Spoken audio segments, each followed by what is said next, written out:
আজ পবিত্র হজ। লাখো হাজির লাব্বাইক আল্লাহুম্মা লাব্বাইক ধ্বনিতে মুখরিত হয়ে উঠেছে আরাফাতের ময়দান।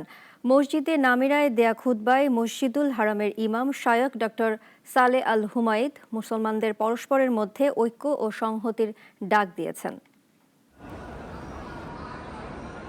মহান সৃষ্টিকর্তার কাছে নিজের উপস্থিতির জানান দিয়ে পাপ মুক্তির আকুল বাসনায় সারা বিশ্বের লাখ লাখ ধর্মপ্রাণ মুসলমান আজ মিনা থেকে আরাফাতের ময়দানে সমবেত হয়েছেন।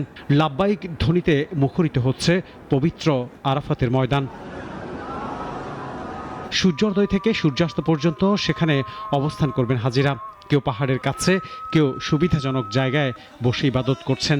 আরাফাতের মসজিদে নামিরা থেকে হজের খুতবা দেন সৌদি আরবের গ্র্যান্ড মুফতি। আরাফাতের ময়দানে অবস্থান করাই হজের মূল আনুষ্ঠানিকতা। আরাফাতের ময়দানে খুতবার পর একসাথে জোহর ও আসরের নামাজ আদায় করেন হাজিরা। সূর্যাস্ত পর্যন্ত সেখানে অবস্থান করে মুজদালিফায় গিয়ে মাগরিব ও এশার নামাজ আদায় করবেন তারা। রাতে সেখানে খোলা মাঠে অবস্থান করবেন। সেখান থেকে শয়তানের প্রতিকৃতিতে পাথর নিক্ষেপের জন্য প্রয়োজনীয় পাথর সংগ্রহ করবেন হাজিরা। মুজদালিফায় ফজরের নামাজ আদায় করে হাজিরা কেউ ট্রেনে, কেউ গাড়িতে, কেউ হেঁটে মিনায় যাবেন এবং নিজ নিজ তাঁবুতে ফিরবেন। মিনায় শয়তানের উদ্দেশ্যে 7টি পাথর নিক্ষেপ করে পশু কোরবানি দেবেন হাজিরা। শুক্রবার কোরবানির মাধ্যমে পবিত্র ঈদুল আজহা উদযাপন করবেন হাজিরা। হজের আনুষ্ঠানিকতা শুরু হয়েছে গত মঙ্গলবার থেকে।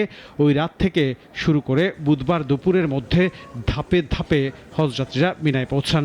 সেখানে তারা 5 ওয়াক্ত নামাজ আদায়, জিকির আজকার এবং তালবিয়া পাঠের মাধ্যমে দিনটি অতিবাহিত করেন।